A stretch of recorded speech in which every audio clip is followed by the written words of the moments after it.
श्री स्वामी समर्थ. 2025 या आपल्या यंदाच्या नववर्षातील पहिला सण म्हणजेच मकर संक्रांती. मंगळवार दिनांक 14 जानेवारी 2025 रोजी आपण मकर संक्रांतीचा सण साजरा करणार आहोत. तिळगुळ घ्या, गोड गोड बोला असे आपण या दिवशी म्हणतो. असा हा गोड बोलायला भाग पाडणारा सण आणि या सणाची माहिती, या सणाच्या दिवशी आपण काय करावे काय करू नये हे आपण बघणार आहोत. यंदाची ही संक्रांत ही बालवकरणावर आलेली असून शक 1946 पौष कृष्ण प्रतिपदा मंगळवार 14 जानेवारी 2025 सकाळी 8:55 ते 4:55 असा हा संक्रांतीचा पुण्यकाल असणार आहे. या संक्रांतीच्या पुण्यकाळामध्ये आपल्याला विविध गोष्टी करायच्या आहेत. ही संक्रांत, हिचे वाहन हे वाघ असून उपवाहन घोडा आहे. तसेच पिवळे वस्त्र परिधान केलेले आहे. हातात गदा घेतलेली असून केशरी टिळा लावलेला आहे.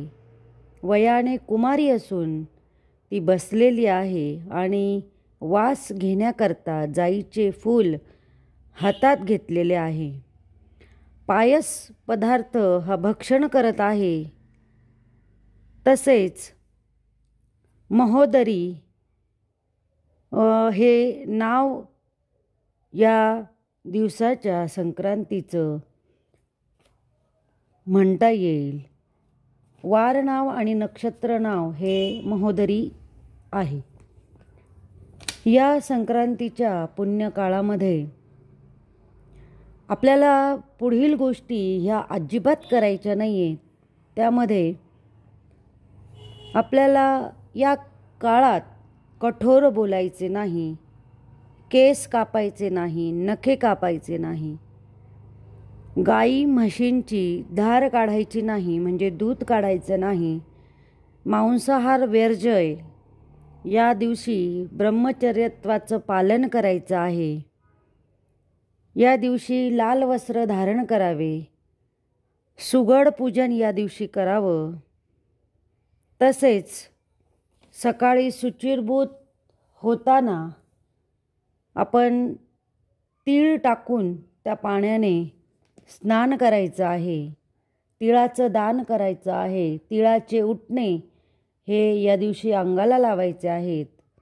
पवित्र नद्यामध्ये जर शक्य असेल तर स्नान केलं तर अतिशय पुण्य प्राप्त झाल्याशिवाय राहत नाही. तसेच या दिवशी पितरांना नैवेद्य दाखवायचा. तसेच नवीन भांडे दान करायचे. गाईला गवत दान करावं. नैवेद्य खायला द्यावा. भूमिदान, वस्त्रदान, सोन्याचे दान हे या दिवशी करावे. तसेच गूळ, तीळ आणि नवीन वस्त्रांचे हे दान एखाद्या गरजूला केले तर फायदा होईल. या दिवशी सूर्याला अर्घ्य द्यायचे आहे. सूर्य उपासना या दिवशी फारच महत्त्वाची सांगितलेली आहे. तांब्याच्या तांब्यामध्ये पाणी घेऊन त्यात फुले, अक्षदा, हळदी, कुंकू असं सर्व टाकून जर सूर्याला आपण अर्घ्य दिले तर सूर्याचे आपल्याला आशीर्वाद प्राप्त होणार आहे. या दिवशी झाडूची खरेदी ही नक्की करावी. झाडूची पूजा करावी. तसेच नैवेद्याला तिळगुळाची पूजा, तिळगुळाची पोळी, पुरणाची पोळी असा नैवेद्य आपण करू शकतो. हे छोटे उपाय आहेत, नक्की करावे आणि संक्रांतीचे महत्त्व समजून आपण या दिवशीचा आशीर्वाद हा देवीचा प्राप्त करून घ्यावा. दुसऱ्या दिवशी किंक्रांत आहे म्हणजे करी दिन आहे. या दिवशी शुभ कामे कुठलीच करू नये आणि बेसनाचे धिरडे या दिवशी नक्की करावे. छोटी माहिती आहे, समजून घ्या, महत्त्व समजून घ्या आणि उपाय करा. डॉक्टर नेहा जोशी, दत्त अनघा वास्तू रिसर्च सेंटर, नाशिक.